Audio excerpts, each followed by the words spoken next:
Hey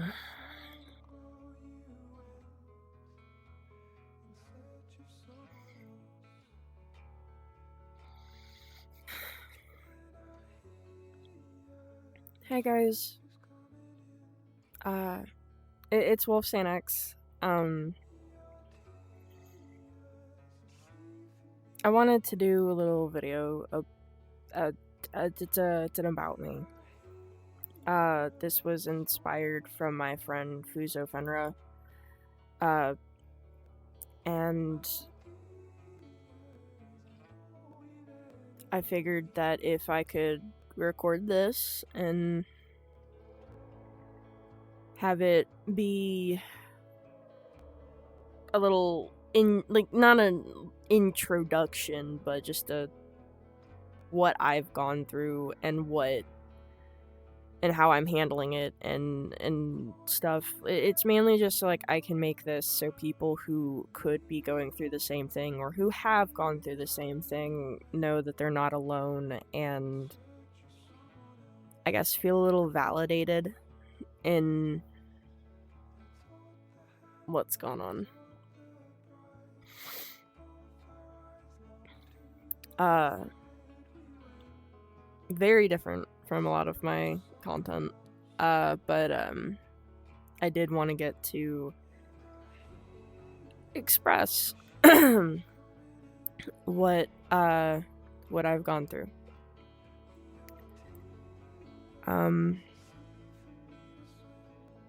There is a trigger warning. There will be abuse mentioned, self-harm, grape, or and essay. Essay and all that stuff.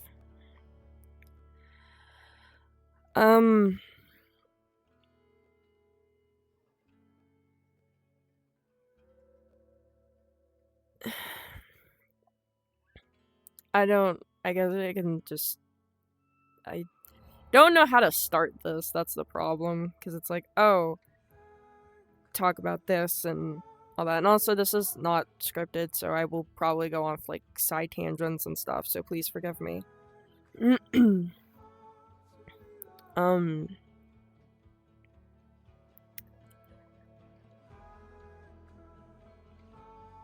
I really don't know where to start.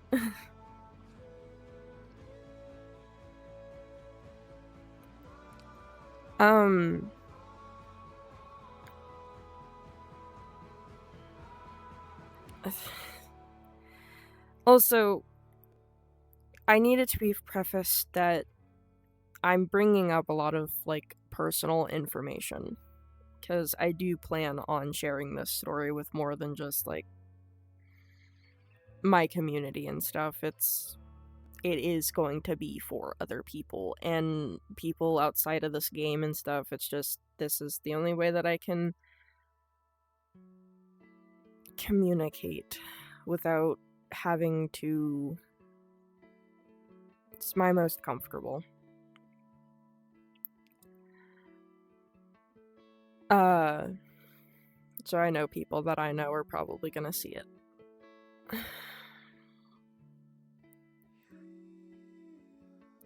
I was born from two people. Obviously. Stupid. But my parents really honestly just shouldn't have gotten together. I say this for multiple reasons. Those reasons will be explained. I was born from a very bad situation, I would say. Context: I don't blame my mother for this. I can understand where she was coming from, however, I don't think she should have gone about it the way she did.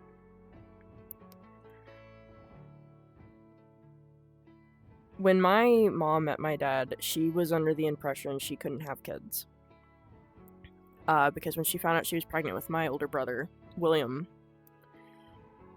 she had been told she had cervical cancer like precancerous cells in her cervix. And they told her, like, if you want, we can abort the kid and, you know, get rid of the cells, but your chance of having kids would be pretty low. Or you could have the kid, risk having cancer. If you don't get cancer, we'll take out the cells. Still the same result. Worst case scenario, you decide to keep the kid, have the kid to term, and then you get cancer. My mom took that risk because if this would be the only kid she had, she would have him. He was born, I don't think, with any complications. And I won't go into all that bullshit because I'm not giving light to specific people. But eventually, she had met my dad, and things hit off, and she really didn't tell my dad she was trying for a kid because she really wanted one. She wanted to see if she could have one. And,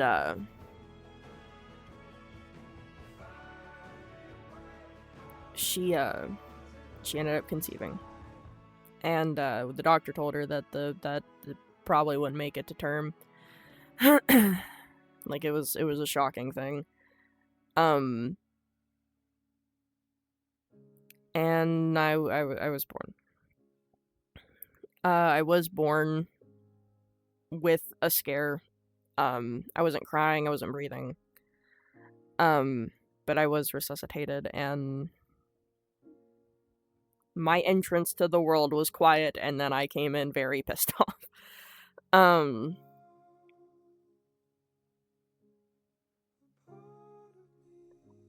According to my mom, my dad did come because he wasn't answering his phone because he worked at the department, like the police department, and was busy.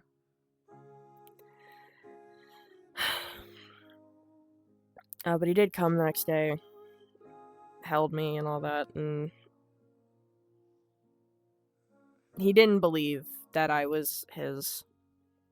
Somewhere from my conception to my birth, my dad did not think I was his. And when my mom ended up getting incarcerated,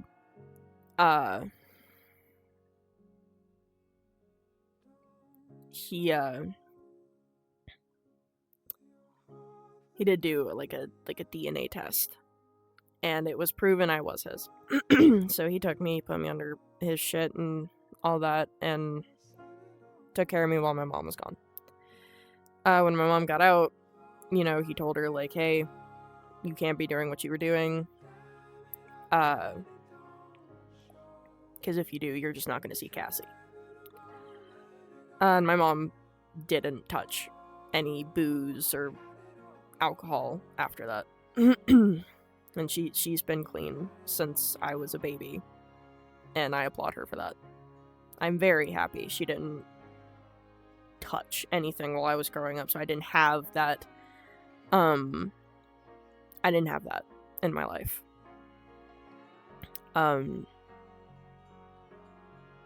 Moving from their bullshit, my childhood was, up until my teenage years, I thought was normal.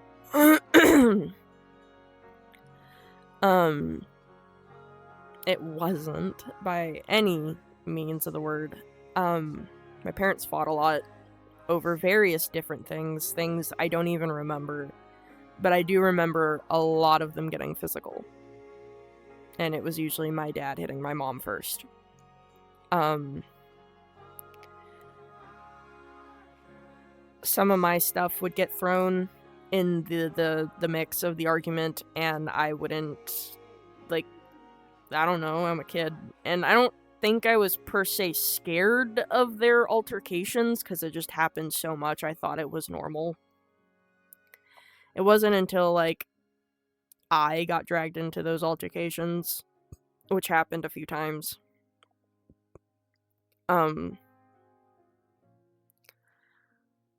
And it was just fucking weird. Most of that I don't really remember, because I just kind of tuned it the fuck out a lot of the time.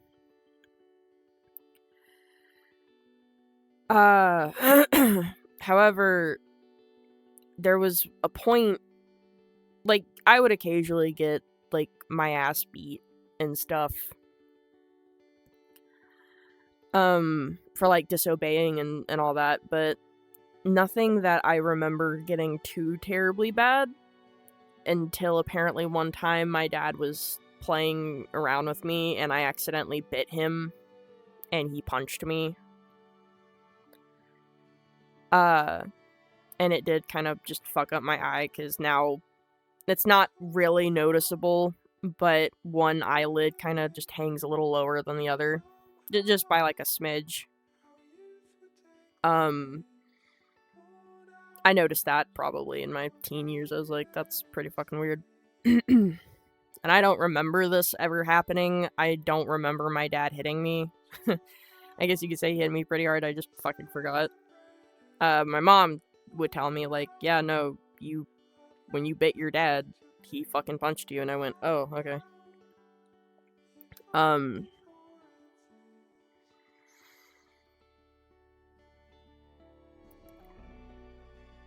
Wasn't until my mom, I guess, finally had enough. Sorry, my throat. Ugh.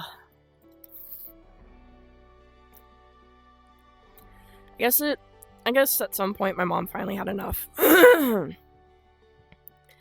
And she took me, and she said we were gonna go talk to somebody, and I knew it was serious.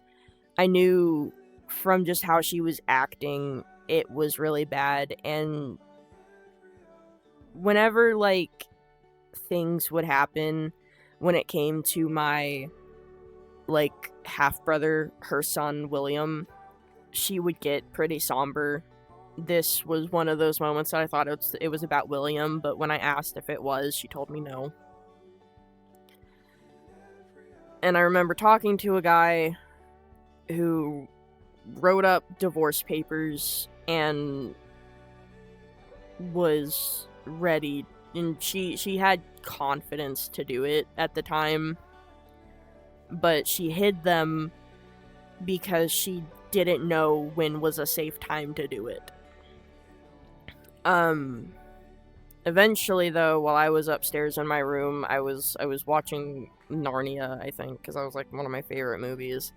My dad goes upstairs, and he's going through some stuff in his office, and then I guess he starts having this little weird cleaning spree where he's walking through the bathroom, the hallway closet, and then finally the guest bedroom where my mom hid the paperwork.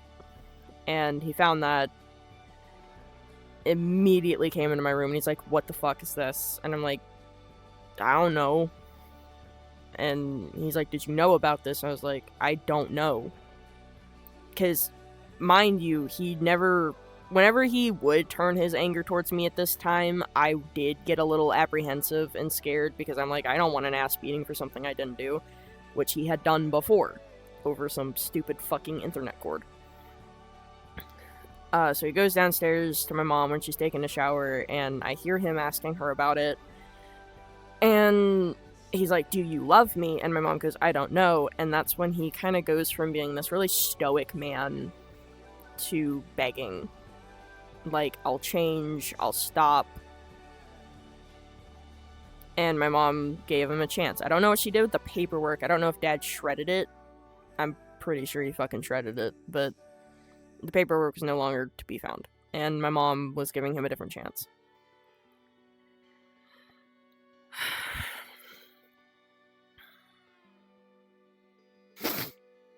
After that, Dad and her would still get into a lot of verbal arguments, and none of them would turn physical, though. And, the last physical altercation they had involved the cops, and I think that's what led to the divorce papers. And my dad had some charges pushed on him, that were taken off.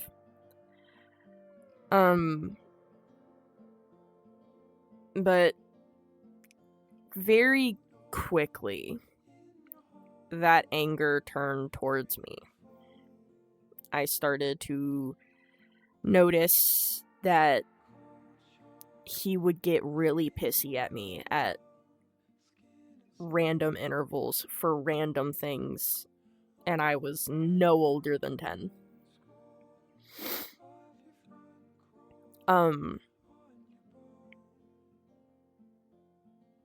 Things got so bad to the point that, like, if my grades were really bad, I'd get the ever-loving shit beaten out of me. And yeah, a lot of people will say, like, oh, getting hit with a belt isn't bad, but it was so bad to the point, like, I'm screaming for him to stop because he's going to a point where I'm bruising. And it's not even just, oh,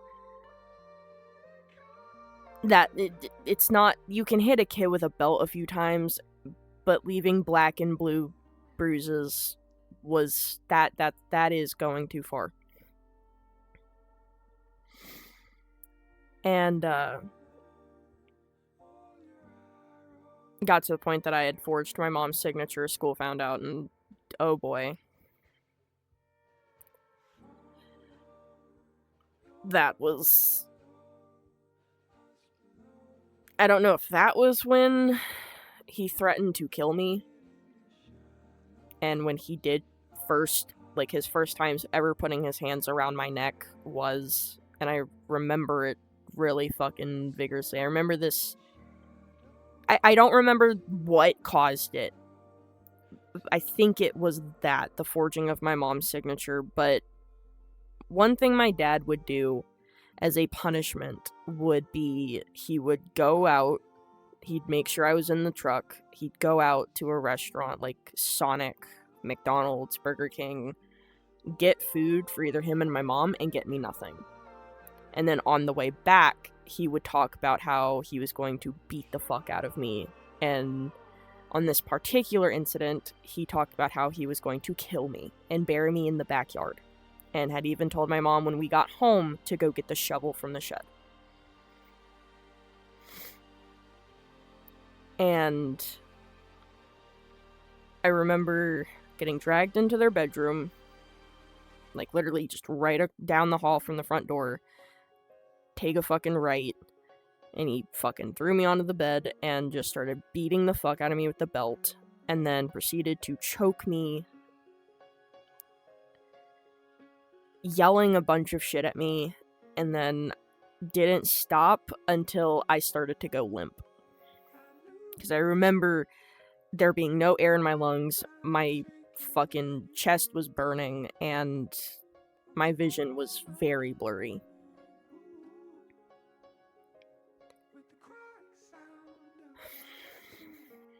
My mom didn't stop him. I don't know if she didn't stop him because it was fear. I don't know if she didn't stop him because she agreed with his methods, but she didn't stop him.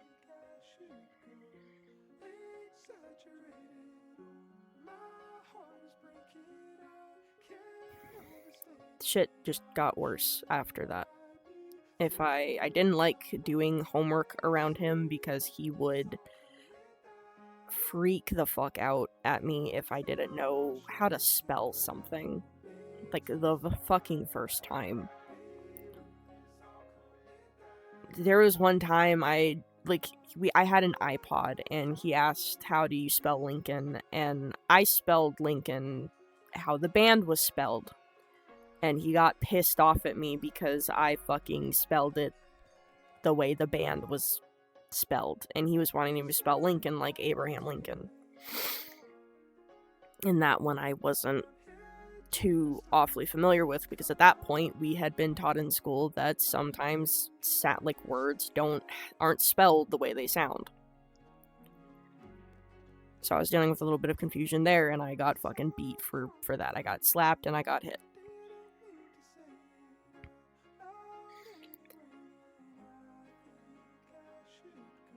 Another thing that would happen is he would go and lock me in places. He'd lock me in closets for hours. He'd have me walk the stairs repeatedly as a punishment till I had blisters on my feet. Because it was carpeted stairs. There was a lot of times that, because I was crying, and I don't know why, but I was, like, if I was crying, or, like, if he was in the middle of beating me and I was crying, he'd stuff his socks into my mouth and then fucking beat the shit out of me. And anytime that there were any bruises left on me that were under the length of my sleeves or whatever, he would tell me to lie. Him and Mom would tell me to just tell the school a fib if they asked about it. And I did. I did this for a fucking while. Until, till sometime in middle school.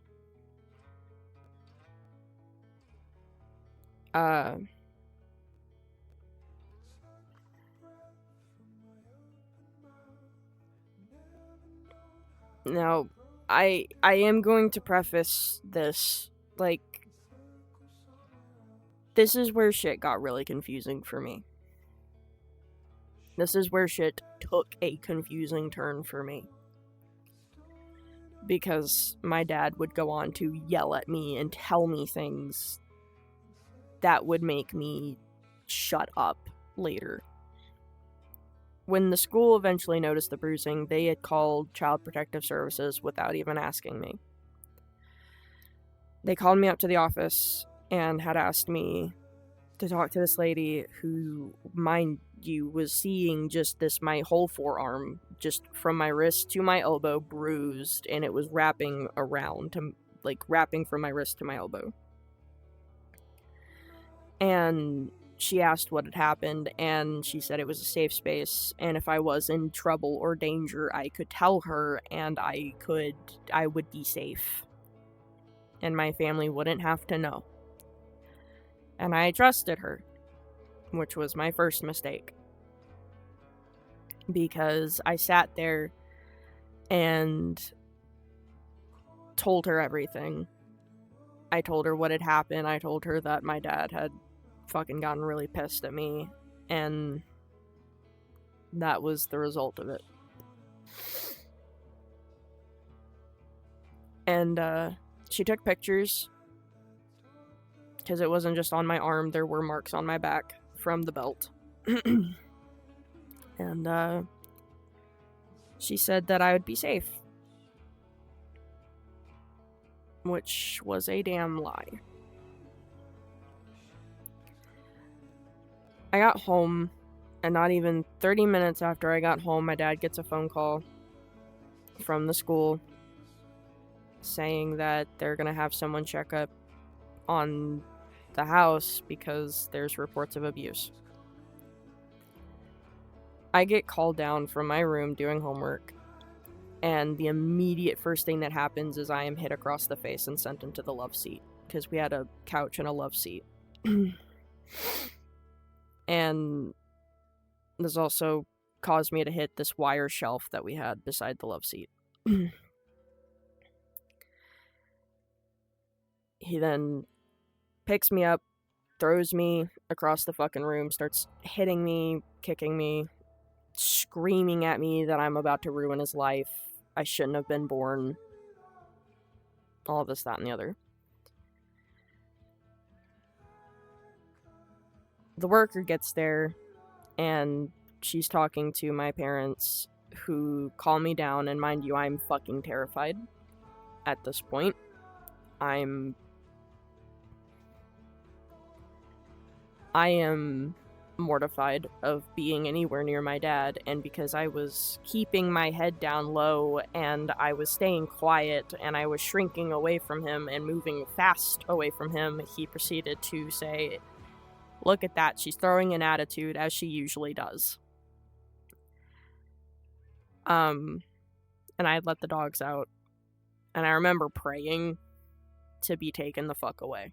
Because this is when everything kind of shifted and I knew that I just wasn't safe here. Eventually, I let the dogs back in. I go back upstairs, and the worker comes up and talks to me, and she's like, "There's nothing wrong." I don't know what the fuck my dad said to her. I don't know what the fuck had been said. But the moment she said she wasn't, like, nothing was there, and I just had, loving parents, I started crying. I started bawling my fucking eyes out, begging her, "Don't believe them. I am not safe. He is going to kill me." Because he had made this threat numerous times, and I thought this time he was actually going to pull through. And she didn't listen. And my dad called me down, and in front of my mom had said that if I ever did something like this again, he would get rid of me and no one would find me. I didn't have any safe space except my grandparents' house. And I loved my grandparents. And they knew what was going on. Because my Nana would actually, she would acknowledge it consistently and would tell my dad he needed to stop. And it was only because of my Nana and my Papa that I learned how to show empathy. Like, my mom helped the best she could, because she didn't really put her hands on me.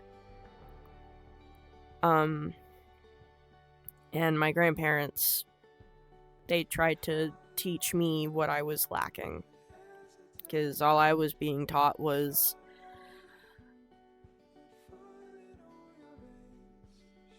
a lot of really bad stuff.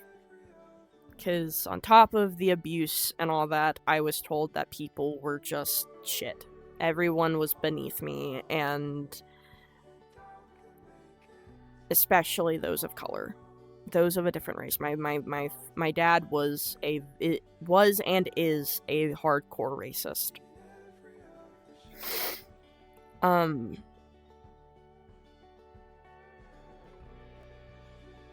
And just,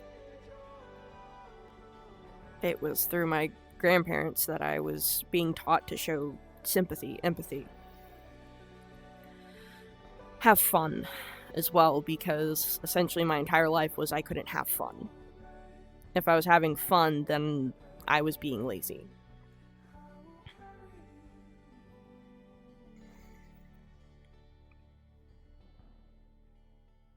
Eventually,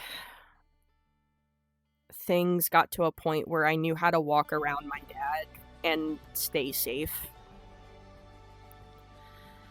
And I didn't get beat as much anymore because I knew what to say, what not to say. I knew what to do, what not to do. And I knew that if I did anything that I wasn't supposed to do or that he didn't allow me to do, I knew how to get by with that.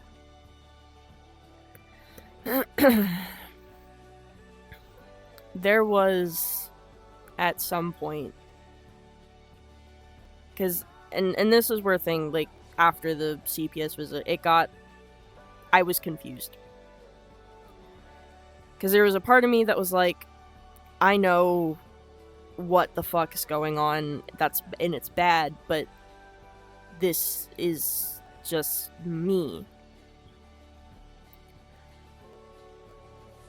And up to that point, I didn't know that I was having depression. I didn't know what depression was, and my dad didn't fucking believe in it.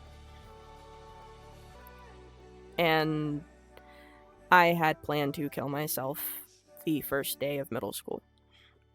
because I didn't have friends in elementary school.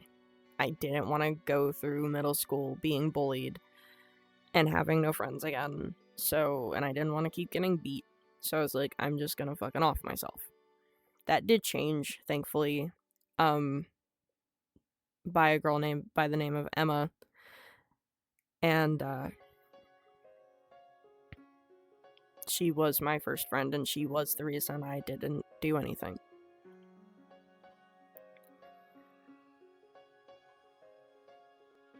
Fast forward to 7th grade.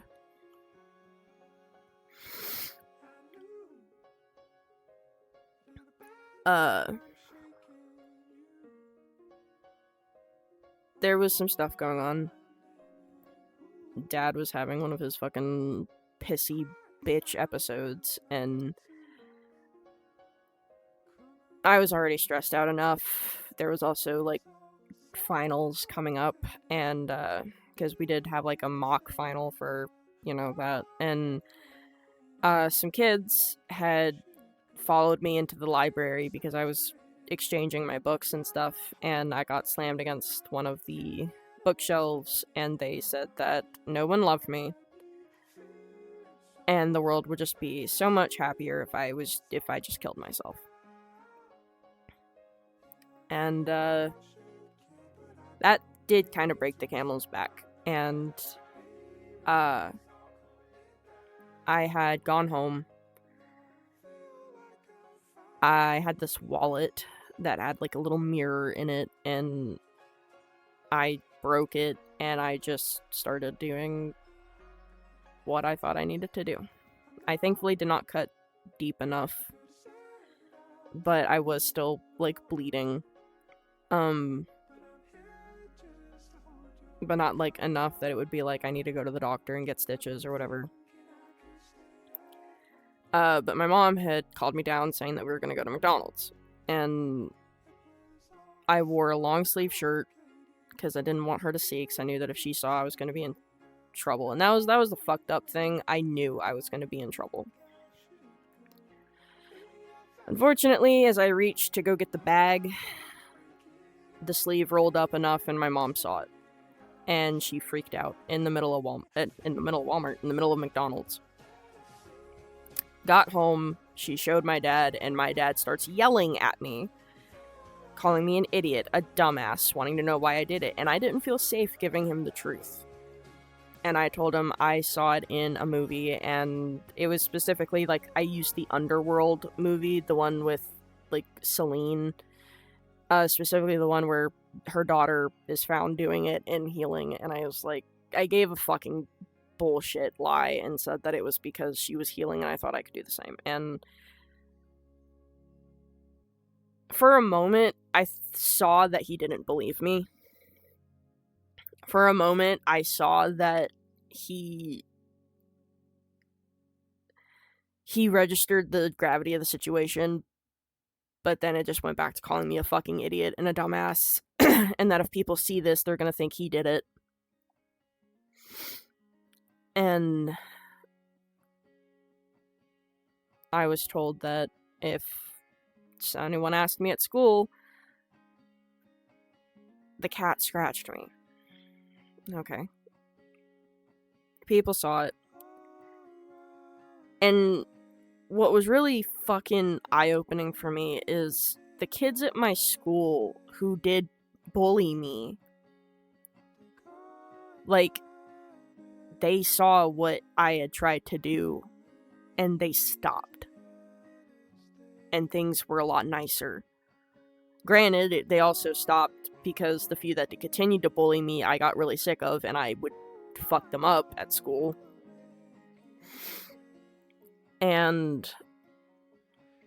But they stopped, and my dad didn't.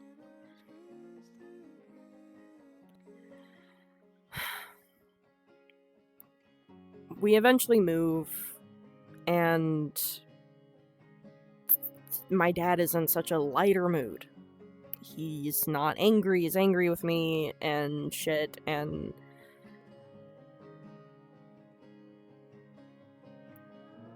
I'm not really getting yelled at as much until a girl by the name of Haley started going to school, and she rode my bus. And of course, I would always get these preachings from my dad: do good things without expecting anything in return, help people when you see they need help, and all that. And she was freaking out because she didn't remember how to get home, because the route the bus driver was taking was different than what they told them they were going to be taking. On top of that, it was a substitute bus driver, so God, it was horrible. So I told her she could come to my house, and she could call her mom, and her mom could come get her, because it's easier to get to a house than find a moving bus.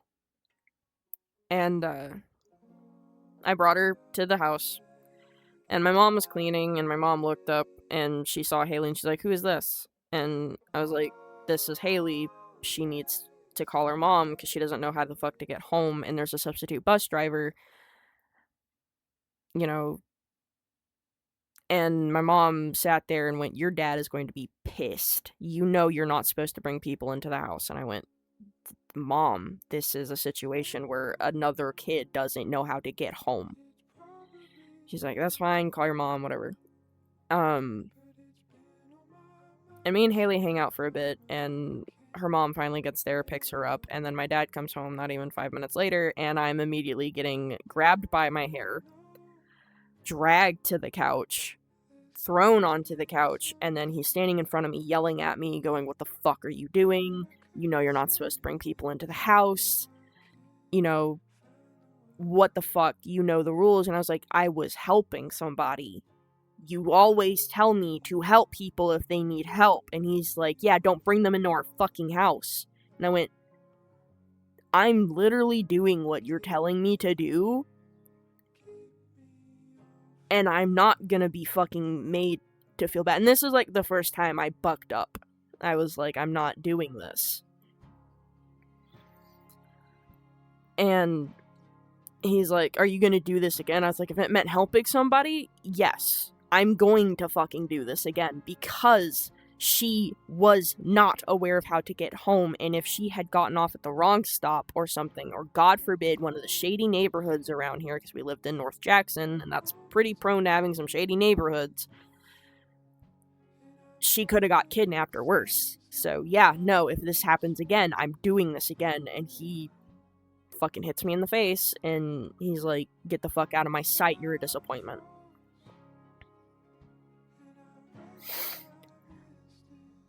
And there were a couple occasions after that he had put hands on me and stuff. The last big incident was,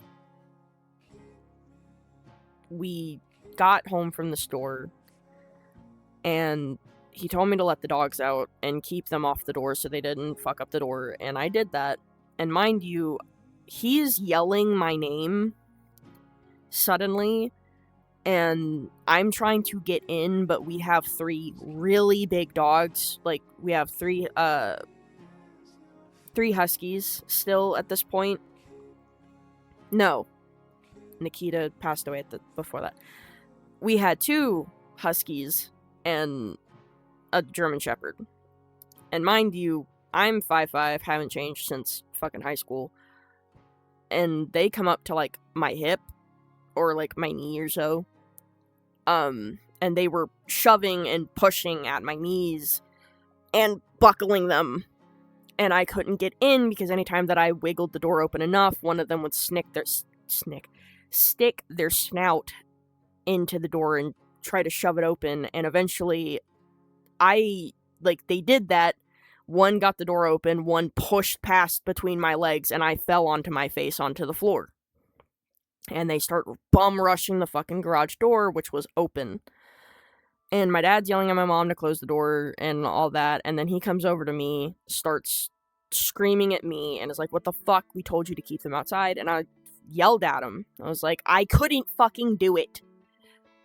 They pushed past me. I don't know what you want me to do. So instead of yelling at me, if you really want them outside, do it yourself.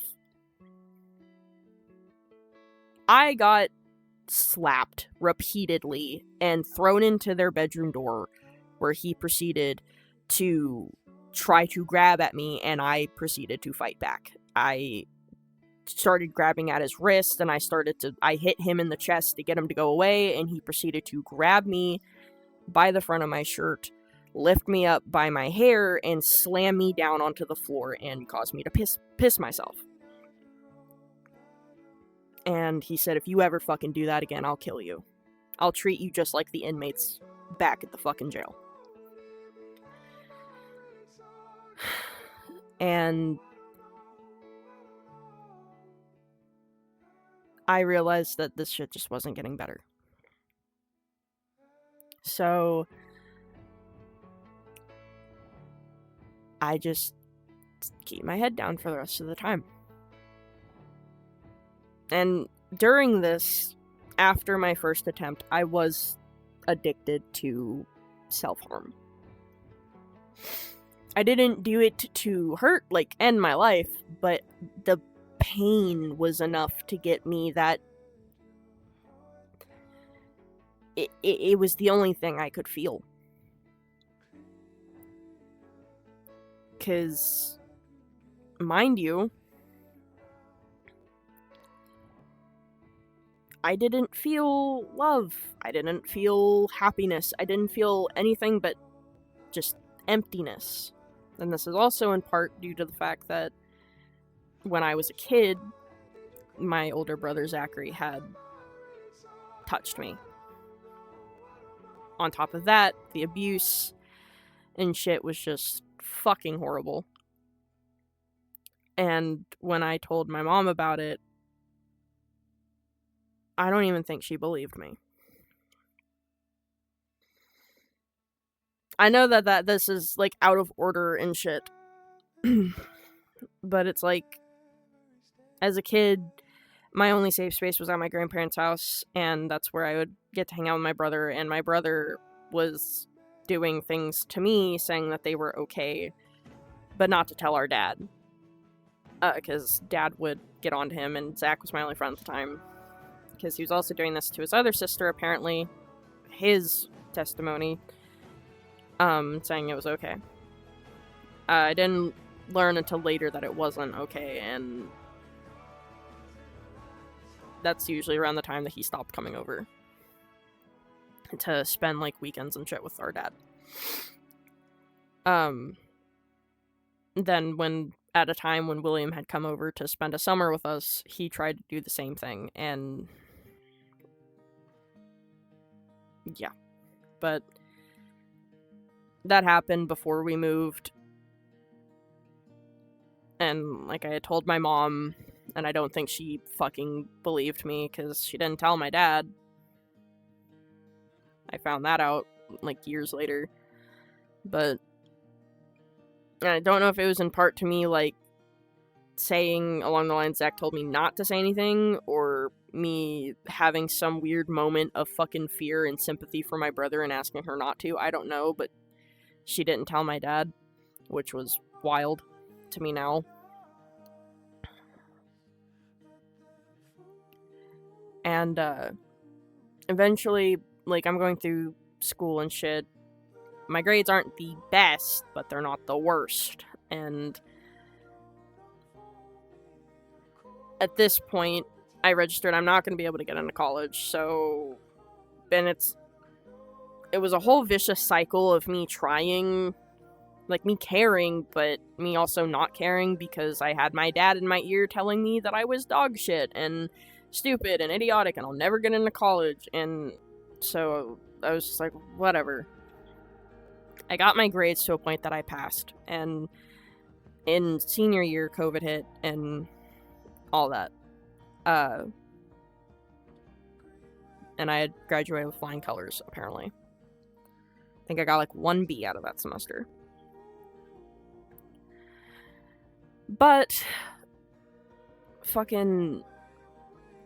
I tell my dad that, hey, I'll gonna go talk to my recruiter and shit and go take the ASVAB and join the military. And I was gonna go for the Air Force, and he went with me to go talk to a recruiter, and the dude told us that I just had to make over like a 31 or something on the ASVAB and I'd get in.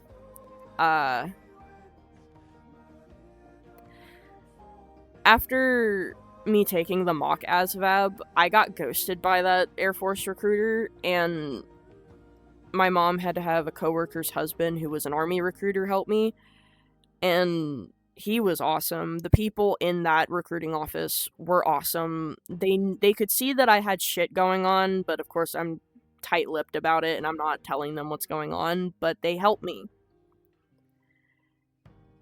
And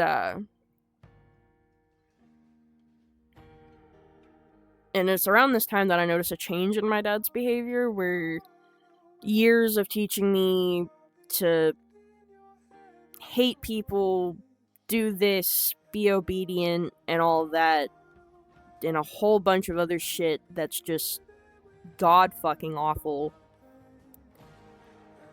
Finally, it seemed like I was doing something that he was happy with, and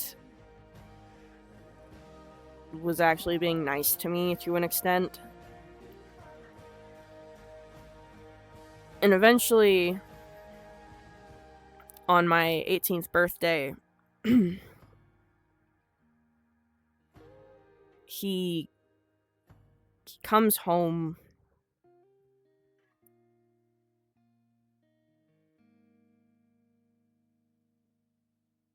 and mind you, like, growing up, he would always tell me, like, you're lucky, you get everything you want, and you have a roof over your head and, you know, both your parents. And he wasn't wrong. If I did ask for something, which turned really quickly from asking for if I could get a toy to nothing at all, except, like, if he could just order a book for me.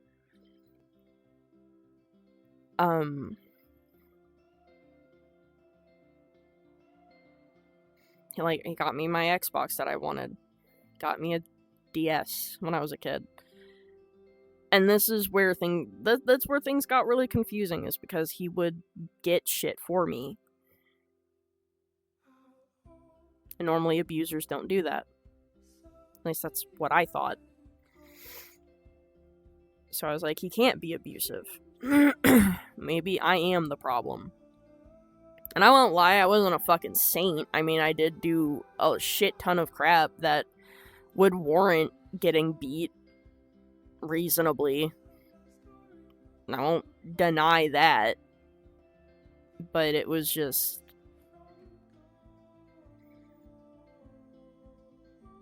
But it was things like what he did on my 18th birthday, because he never told me he loved me. He did it, like, once. When I was... Like, he did it when I was really little, and then stopped when I hit, like, the age of 6. And he would never tell me he loved me. He would never tell me that he's never told me that he's proud of me. But on my 18th birthday, he does hug me, and he tells me that he loves me, and even though I'm a pain in the ass, I'm still his kid, and he still loves me.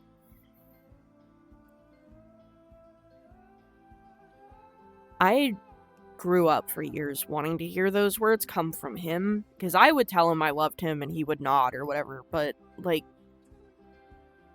here he was actually hugging me, not hitting me, telling me he loved me.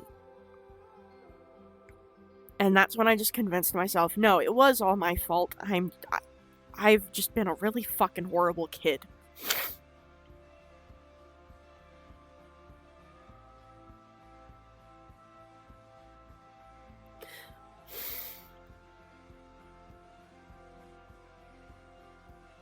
Later, I passed the ASVAB. He tells me how he knew I could do it and all that, and I'm like, I'm finally getting words of praise. Did I just need to do this from the fucking beginning? And eventually, I was in my room, I was on my Xbox, I was talking to some friends, and he calls me out into the living room, and he asks about when I'm going to MEPS and stuff, and I tell him, and he's like, I'm so proud of you. I'm so proud of you, and I love you, and you'll always be my little girl. Shit, I wish he would have said when I was younger. And I remember hearing, I'm proud of you. And I go into my room and I start crying. But it was really confusing because I thought I was happy hearing those words, but there was like this pit that was like this just pit. Anyway, Christmas rolls around and I get deployed 2 days after Christmas. And this after I go to MEPS, I choose my MOS. I had to re-choose my MOS because he threw a fucking hissy fit about the first one. And, he takes me to he takes us to a family fun center in Tennessee. And, he gets me this stupid little stuffed animal. And, he's like, you can take it with you. And I did. I go to the hotel, and 2 of my friends, my ex now and my now boyfriend, were there. And they came to say hi to me and bye to me. And I was off to basic. And I faced a lot of discrimination because a lot of the girls, because again, this is when the shit with police and other shit were really bad. And I got harassed physically a lot by the other girls. And because my dad was a cop. And then eventually one of my drill sergeants did something really fucked.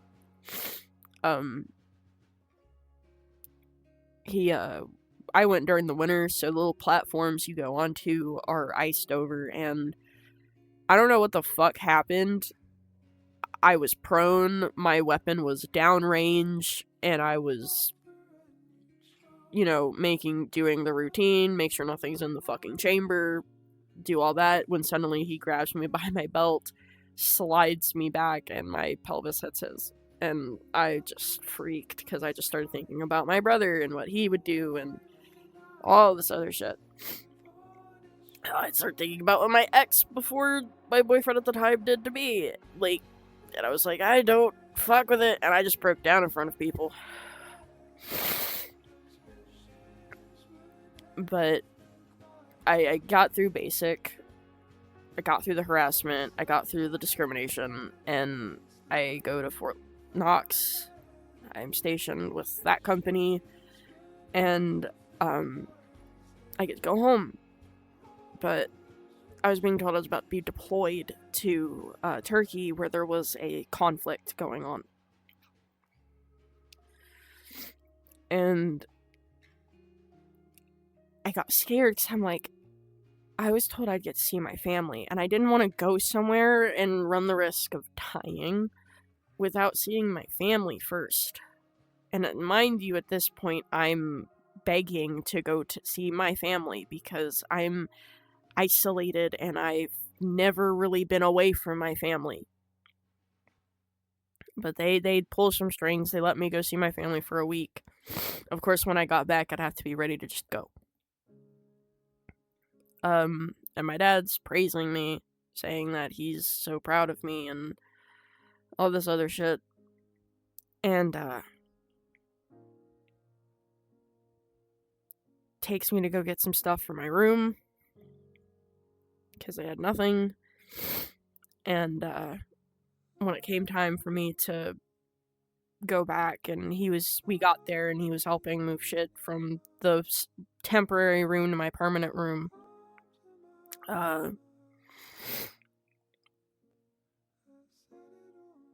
he said it again. He said, I'm proud of you and I love you.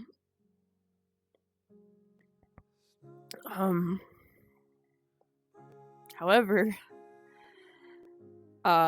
things started to kind of show a consistent pattern. He would ask for money. Like, even when I was in basic, he'd ask to take this one bonus we got to pay for something. I don't remember what it was. Just something fucking stupid or maybe important. I don't fucking know. I just remember thinking, okay. But I was so quick to say yes to it. And mind you, this ain't the first time that he took money from me. He took $300 out of my bank.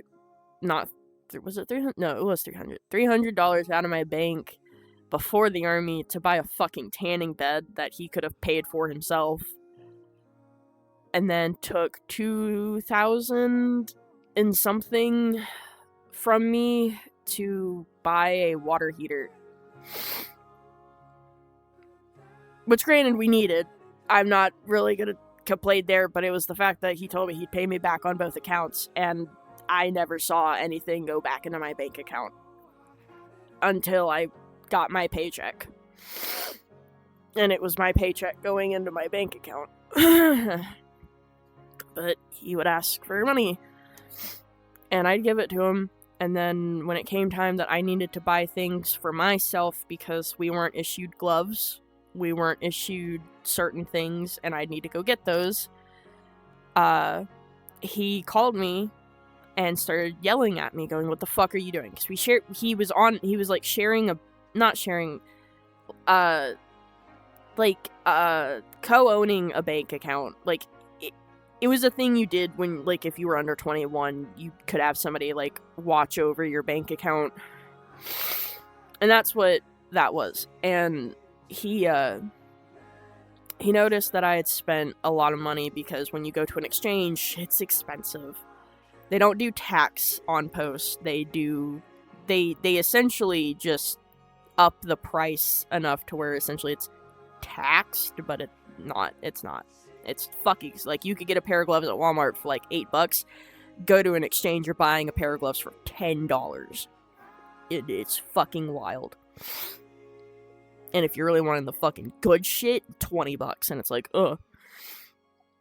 It was a hefty chunk of change I had to spend that day, and he was getting on to me and saying that if I spent a single penny more, he was gonna lock me out of my bank account, and that scared me, because we were told that if we damaged anything and it was our fault, we would have, like, whoever damaged it would have to pay out of their pocket. I wasn't for that, so I called up my NCO and I was like, hey, this is the situation, can you help me? And he's like, you need to move bank accounts.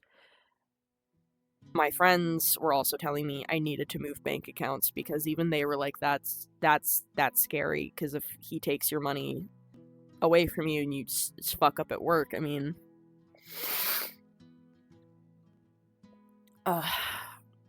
so I sit there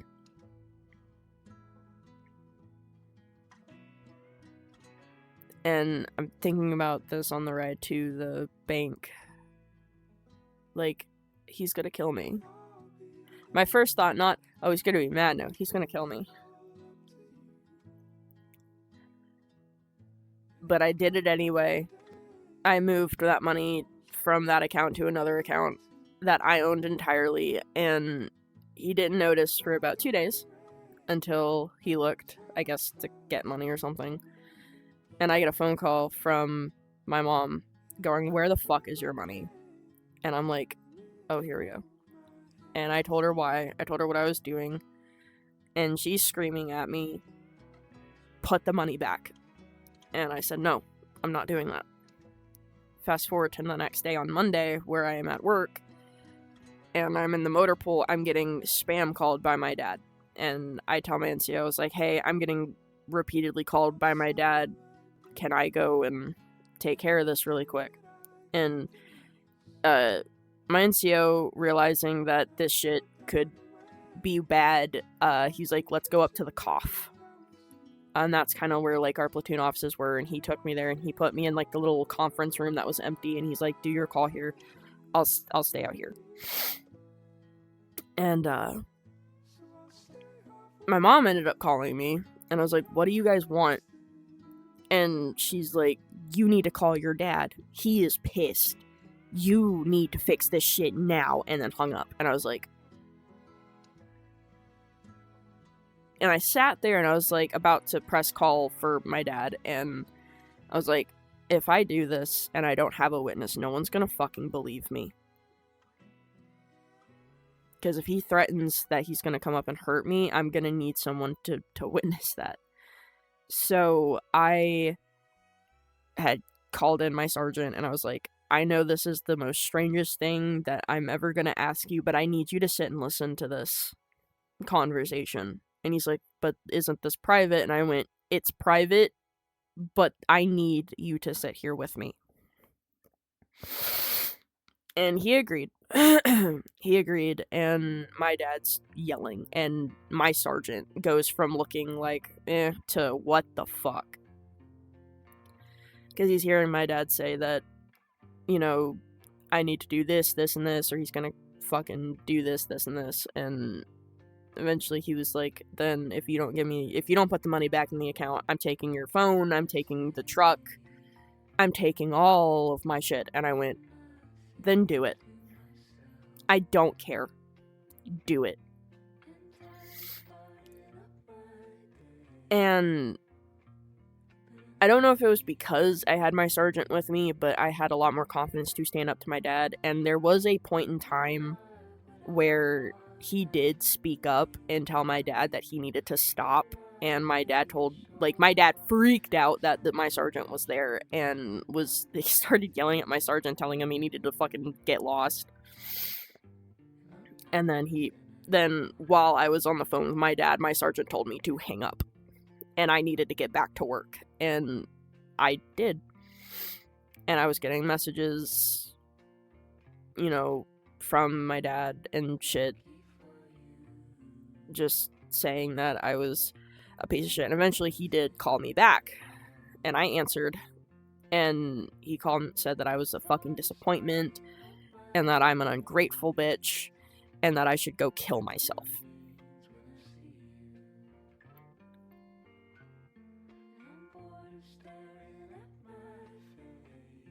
That was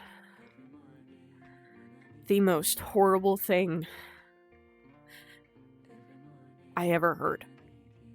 Getting called a disappointment, sure, I can live with that. It was hearing my dad say, the man that I admired, the man that I looked up to for some fucking stupid reason, telling me to go kill myself because my money was not where he could touch it. And I'm like, wow.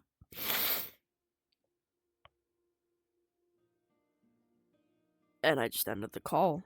And I sat there and I called my sergeant. I was like, I need to go home. Like, to my barracks. I was like, I need to go to my room, and I can't work. He's like, are you okay? And I was like, I got a phone call from my dad, and this is what was said, and I need a moment, because I don't want to lash out at my coworkers. I don't want to lash out at any of the other sergeants. I don't want to cause an issue. I need to separate. And he's like, okay, you can go do that. And I cried. Mind you, at this time, my partner and I at the time had broken up because of some shit, and my dad was one of the reasons. Because my dad was sitting there saying that if me and my partner at the time got married, he would have to take my last name. He would have to make sure that he took care of the kids, that he would get me pregnant and shit. And I was like, nah, we're not doing all that. So we had broken up on amicable terms. And it was a lot.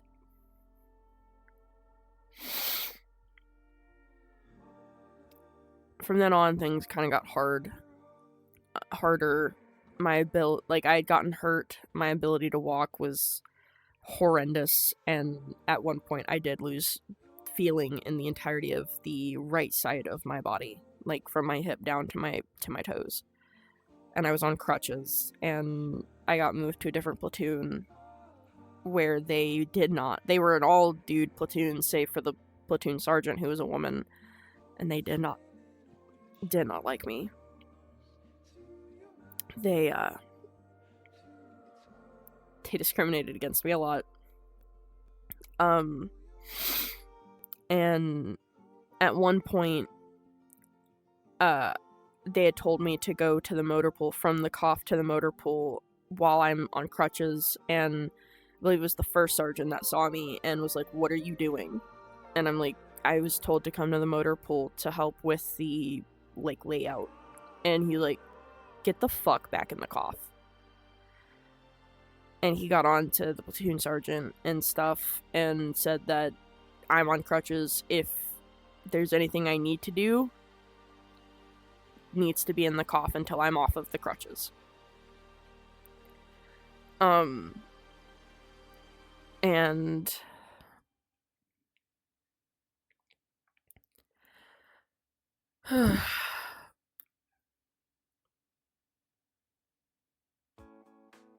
it was just that whole thing. And then I got into an argument with my now partner when we had gotten together, and I had said something along the lines of, I'm tired, I'm done.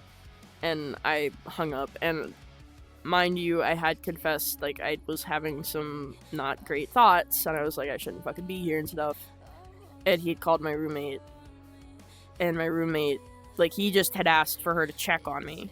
Like I said, we got into an argument, and he just wanted to make sure that I was okay, because, like, he knew that I didn't want to talk to him at the time, and had just wanted her to go, like, be like, "Hey, you okay? Cool, good," and then fuck off. But she didn't like that I was about to get my specialist rank before her, because she had been a sergeant who got demoted down to a fuzzy due to breaking a thing with COVID.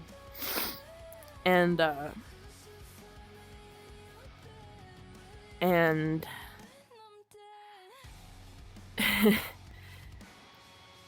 essentially called my leadership, and my leadership put me in an institution, saying that I was expressing suicidal ideology. And that was a whole fucking thing.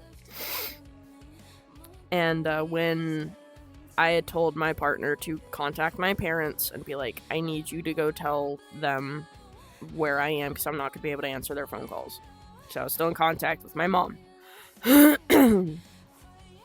And the response he got back was,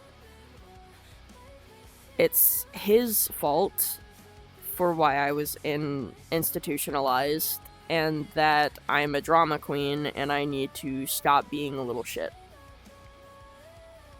It's something along those lines. And they didn't care. They didn't care. And eventually got out. My ability to walk is just shooting down the drain pretty fast, to the point that I have to get medically discharged. And while this is happening, I'm telling my mom about it. My mom's got me on speakerphone, and my dad, who's always in the fucking room, is yelling at me, saying that I'm faking it, and all this and that and the other, and I'm like, dude, I was on crutches for 4 months because I couldn't feel my fucking leg. I don't know what you want from me.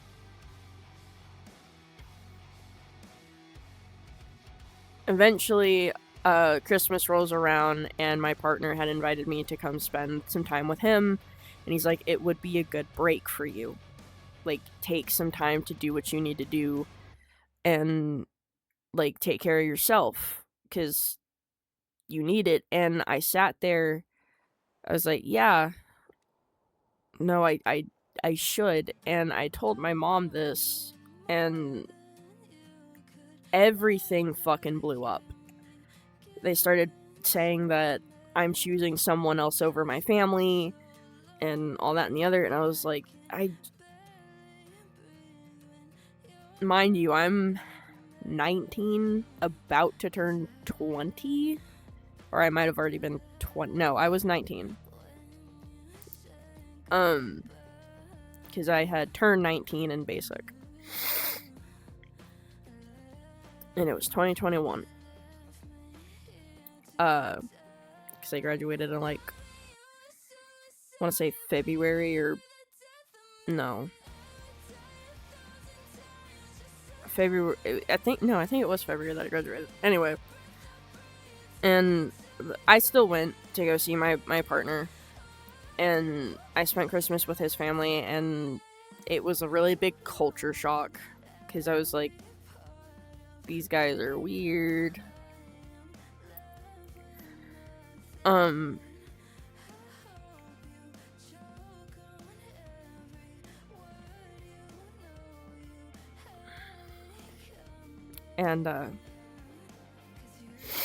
you know, had that experience. So, eventually I get med boarded and stuff, and I come to Oklahoma. And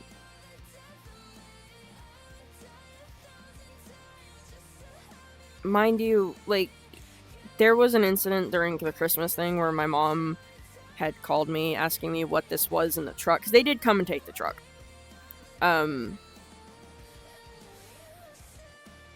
They had come to take the truck, and the truck was in my dad's name, so, I mean, there's not much I could have done there. The phone was also, I guess, in his name, and I had bought another phone, and I had tossed everything into the truck, and I was like, there, take it, fucking, I don't care. I didn't look at him, I didn't talk to him. I wanted him to feel that his actions were having consequences, and apparently it worked, because he was, like, complaining to my mom that I didn't even look at him or talk to him. And I'm like, well, yeah, no, he fucking told me to kill myself. I don't know what the fuck you think I'm going to do. But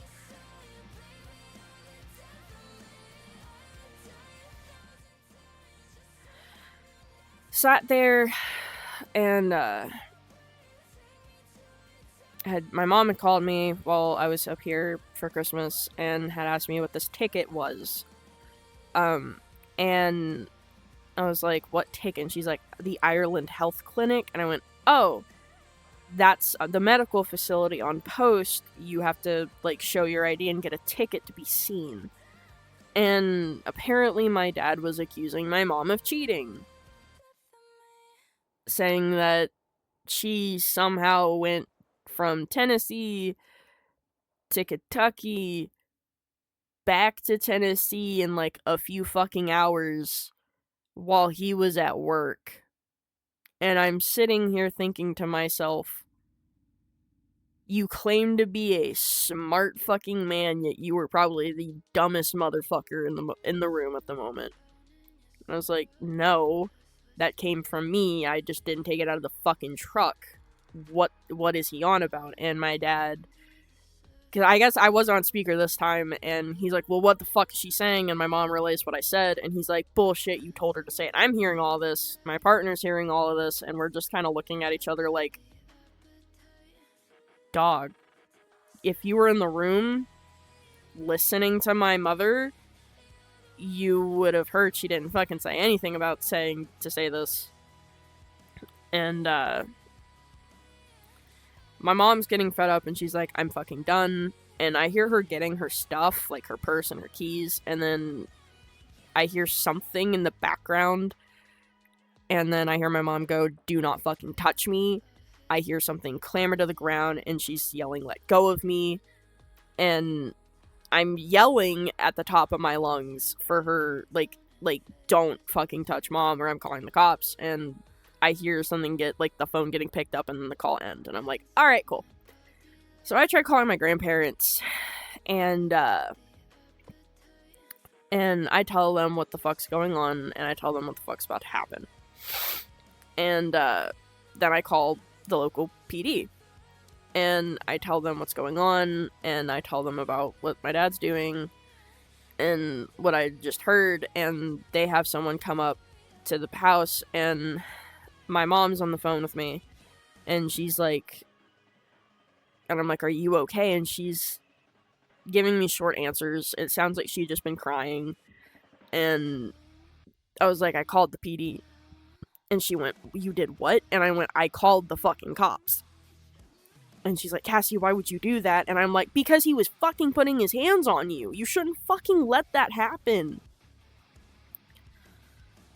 And I said, like, along the lines of she needs to want better for herself, because no woman should want to stay with a man who's willing to put his hands on her or her fucking kids.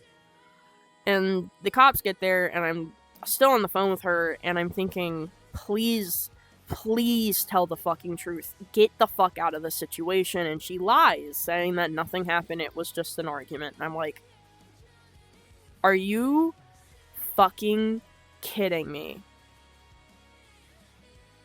And I was like, why did you do that? And she's like, it was just an argument. I was like, it wasn't. And that's been a thing. My mom will, if my mom ever got into a confrontation with my fucking dad, it was always, it was not as bad as what it was. It was just a scuffle or whatever. It wasn't, oh, he's actively fucking trying to hurt me. And it's like, are you absolutely fucking serious? And then my grandparent, my Nana more specifically, called me and told me that I'm a bad daughter because I called the cops on my dad. And I'm like, are you fucking serious right now? Fast forwarding through a bunch of bullshit, me having like a bantering back and forth with my fucking dad and shit. What really, like, and I'm getting therapy, I'm getting help, I'm trying to get some things diagnosed, and thankfully of recently I was diagnosed with dissociative identity disorder. And that took like a good chunk of fucking change to get diagnosed, because during my med board process they were like, we're gonna do our normal routine, but they caught something was weird.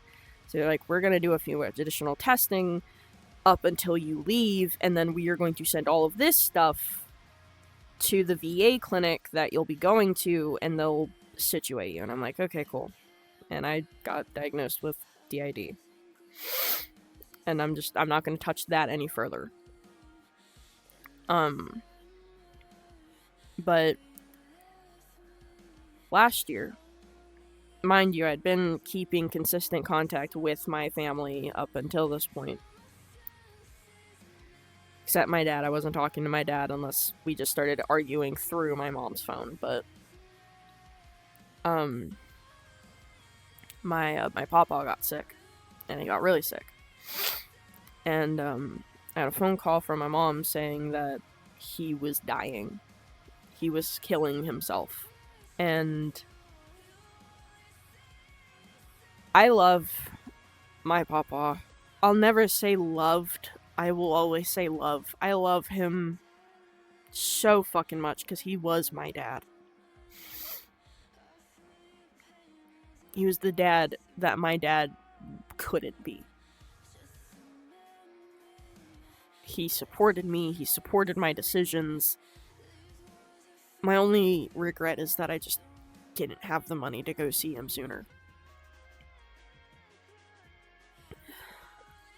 I did have a plan that in this year I would, because I had told every one of my friends, I was like, I'm gonna have a chunk of change. I even told my partner, I was like, we might have to adjust to how much I pay, because I want to go see my papa, and I want to take him to his favorite restaurant, and let him eat his frog legs. And like, I even told my papa that. But my mom calls, she says I need to come there, and my dad's even saying that he'll leave everything else alone that he has against me, and he'll treat me like his daughter and be cordial and shit while I'm there. And all my friends are saying this is a trap, don't do it. I'm like, but my papa is sick. And he was. But my friends were right again, because when I sat there and was... Because then Gabe looked at me, he's like, we don't have the money, Cassie, to get a plane ticket this soon, especially this close to Christmas. And we looked online, because I was like, but I have to go. And he's like, okay, we'll do it. And when we looked, there were no flights. None. And I was like, oh god, okay, so that's bad.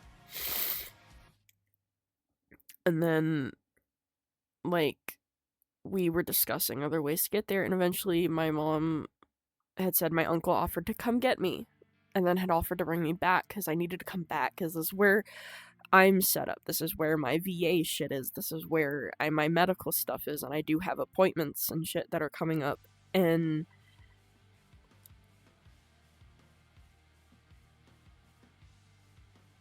that plan kept changing to the point that I was told, could I not just get a bus ticket? And I was like, no, because I have a lumbar machine that I need to bring with me. And I can't, I don't want to trust that. And eventually I just couldn't go. This is where shit kind of hit the fan.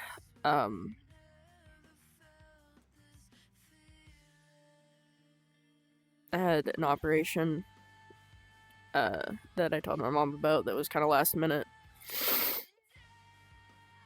And then I sat there and, like, I got to talk to my papa on FaceTime.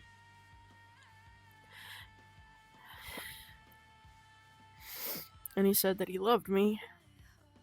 And I always knew that he was genuine with his words. Then the day after Christmas, he died. He passed away in his sleep. Talked to my Nana.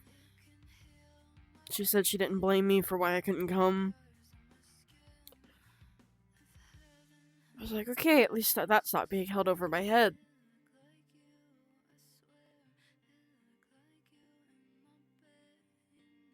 I was so wrong. Because, like, barely a month later, I got on the phone with my mom, because I'm calling my Nana consistently, and she's not answering, and my therapist is like, we'll call your mom, and I'm like, okay. So I called my mom, and I was like, hey, is everything okay with Nana? She's not answering her phone and stuff. And my mom goes, no, she's fine, I don't know what's going on. And then my dad goes, no, tell her the truth. Really smugly. And I'm like, what's going on?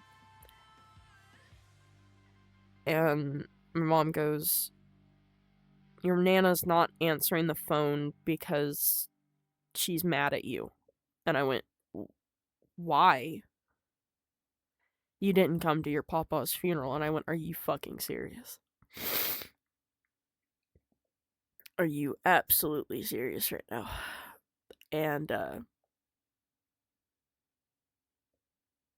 was like, she told me she wasn't mad at me.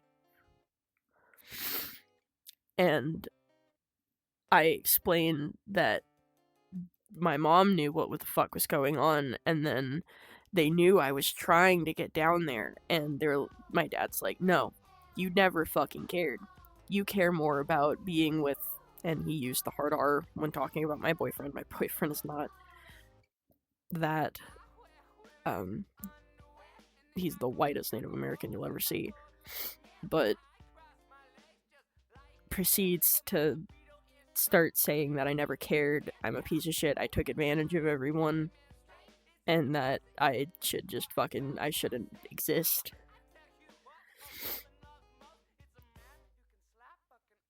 And I sat there and I was like, Mom, are you really gonna sit here and let him do this? Like, say all this shit, knowing everything. And she hesitated, and I was like, oh my god, will this be it? Will I finally have some validation to something? And she went, you should have been there.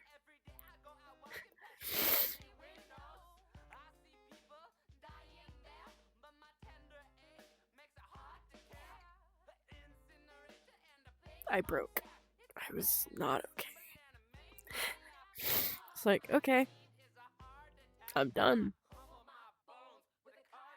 Don't call me again. And I hung up. I got all the shit that was theirs. I got the Bible and shit that I had been given, the rosary that they bought me, everything. I got all that. I got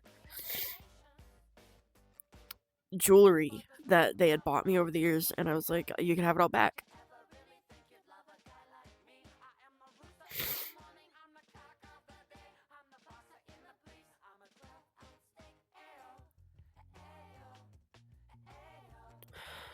"23 years. I went 23 years suffering through his abuse. Physical, mental, emotional, being molested and raped by my brothers. Being fucking raped by my ex. Being fucking harassed and shit. All of this. Watching my mom go through the same shit, and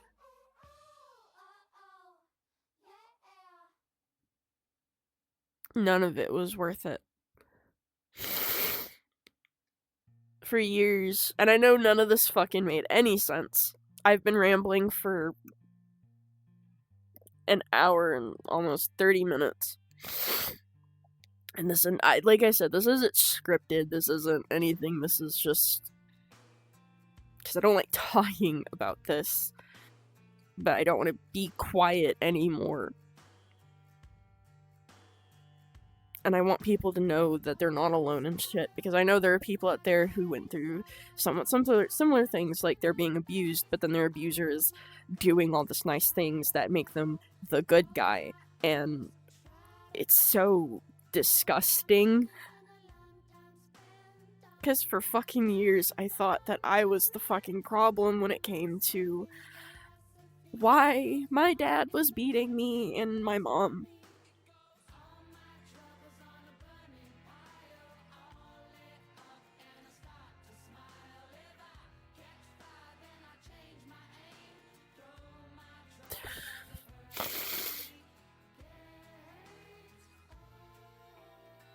It is because of them. More of my dad. I still give my mom grace because she's done her wrong. And I do think she's being stupid right now, but because of my dad, I can't really function as a person. Because of the shit I went through in the military, I can't function even more as a fucking person, and I'm trying to, in a short amount of time, put myself back together so I can function normally, but that's never gonna really be a full possibility because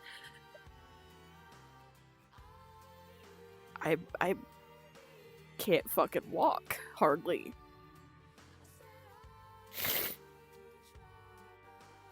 And it's even more fucking strenuous because I don't have a family to really go back to if, God forbid, just anything happens here. I don't have my mom to talk to anymore. Don't have my papa to talk to anymore, and my nana's clearly just doesn't fucking care.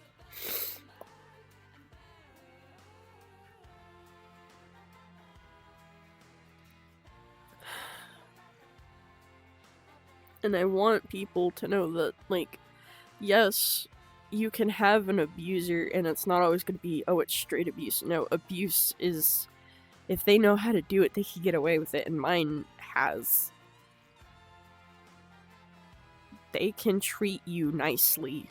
They can do the bare minimum and get away with the other shit they're doing because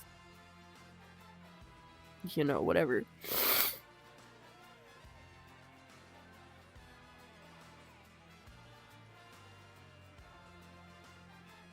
This is a whole rambling, and I know that not a lot of it's gonna make sense.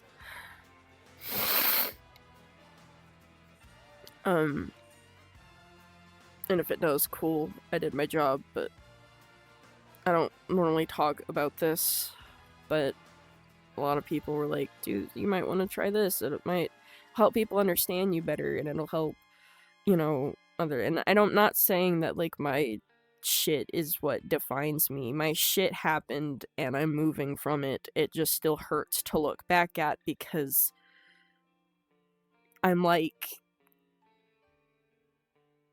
by a full technicality, only a few months completely free from any of the bullshit that was happening.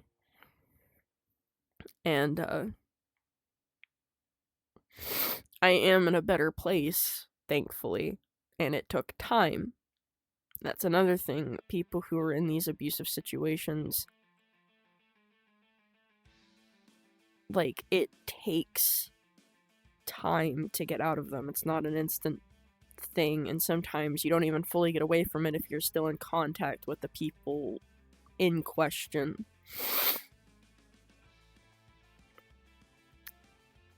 And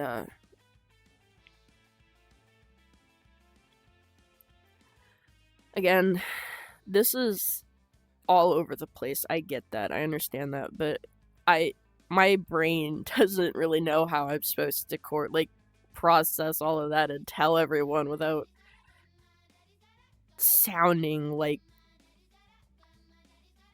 a lunatic. But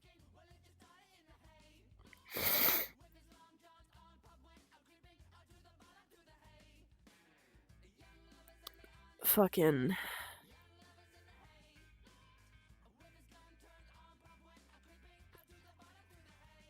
if you're in a situation like that, it's obviously not fun, but if it's not safe for you to get out at the moment, you gotta bide your time till you can.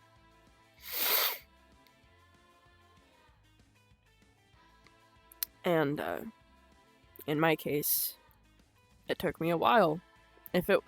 I'm thankful for having gone into the army, because that was probably the biggest thing that helped get me out of this shit.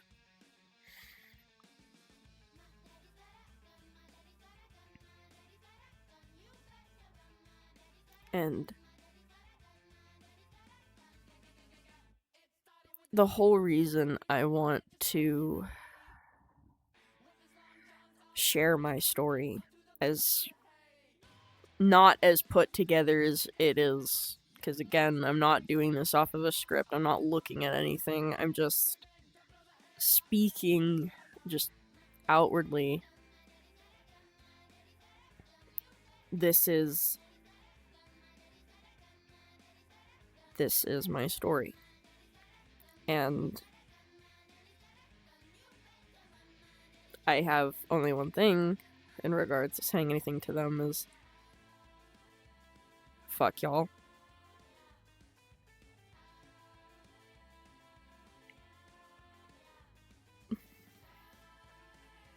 Because now I'm in a position where I'm like, I don't think I should be here. I shouldn't exist, but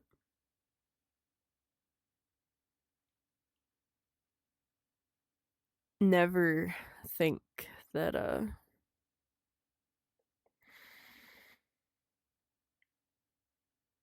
don't even know what I'm saying. Again, I don't like really talking about it, but this is me just not staying quiet anymore about it, and just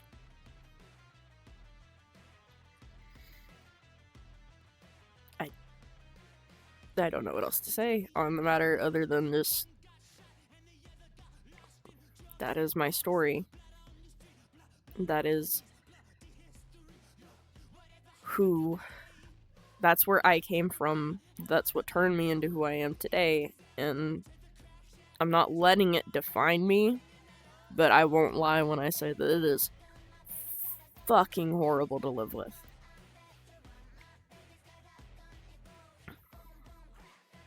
But I'm not gonna keep rambling. Again, I know this was really all over the place, and I do apologize. I just don't know how to really...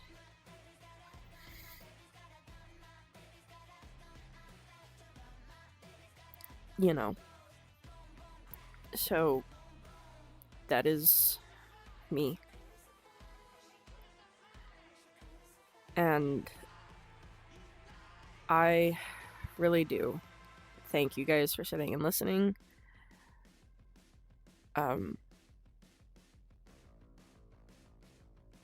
But yeah. If you guys do want to get to know me more outside of this, I do have a Discord server, primarily made for my streaming. I'm trying to build a community where people can feel safe and have fun. And that is a dual purpose of this video, is to, one, show that people are not alone, and two,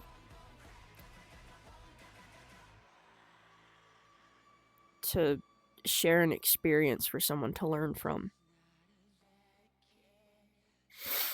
So, but if you do want to get to know me more outside of this little info/trauma dump, I do have a Discord. I'll post a link down to it. And yeah. So, I hope you all have a wonderful day, and I will see you next time.